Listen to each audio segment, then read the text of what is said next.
পৃথিবীর ইতিহাসে এটাই, কোনো ফ্যাসিস্ট, কোনো খনি, কোনো জালিমের বাড়ি ঘর আছে এই দুনিয়ায় এখনো কোনো ইতিহাসে লেখা নেই। সবগুলো ধ্বংস হয়েছে, এই দেশেও জালেমদের বাড়ি ঘর ধ্বংস হবে, এইটাই ফাইনাল।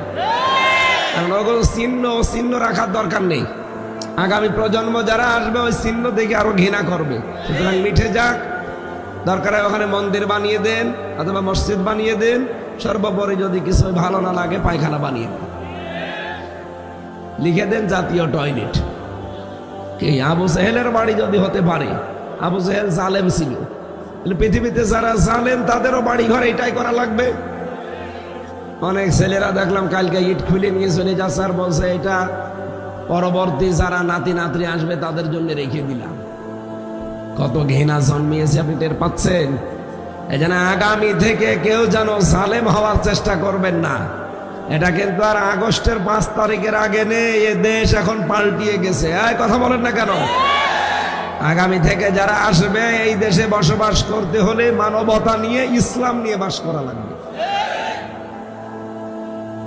আল্লাহ বলেন এই দলটার উপরে তারা বহু অত্যাচার করেছিল। মুসা নবীর দল ওইটা। কোন নবী?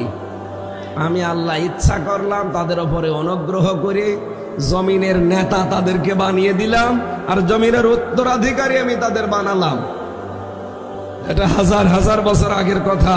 আমার মনে হয় এখন যারা মাসলুম তাদের পক্ষে আল্লাহ এই আয়াতটা প্রতিফলন ঘটাবেন। অনুমাক্কিনা লাহুম ফিল আরদ, জমিনে আমি তাদেরকে শাসন ক্ষমতা দেব। শুধু এতটুকু আল্লাহ শেষ করেননি। কেন দেব জানো? অনুরিয়া ফিরাউনা ও হামানা ও জুনুদাহুমা মিনহুম মা কানু ইয়াহজারুন। আমি ফেরাউনকে, হামানকে আর তার সৈন্যবাহিনী দলের লোকদেরকে আমি দেখাতে চাই তারা সবচেয়ে বেশি তাদের ভয় করত সেই মুসা নবীর দলকে আমি জমিনের শাসন ক্ষমতা দিয়ে দিয়েছি। এই 54 বছরে ইসলামপন্থী যারা আছে দেশে, সব ইসলামপন্থীদেরকে বাতিলরা ভয় করে নাই, শুধু একটা দলকে ভয় করত। এটা কি মিথ্যা কথা?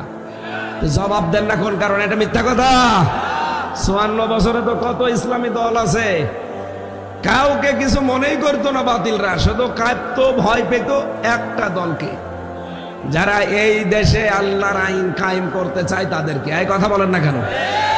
আল্লাহ বলেন আমি উল্টা করে এখন তাদেরকে ক্ষমতায় বসাবো, জানো ফেরাউন, নমরুদ, হামান তার বন্ধু বান্ধব যারা আছে তারা দেখে উস বিশ করে, ওরা তাই করবে সামনে ইনশাআল্লাহ।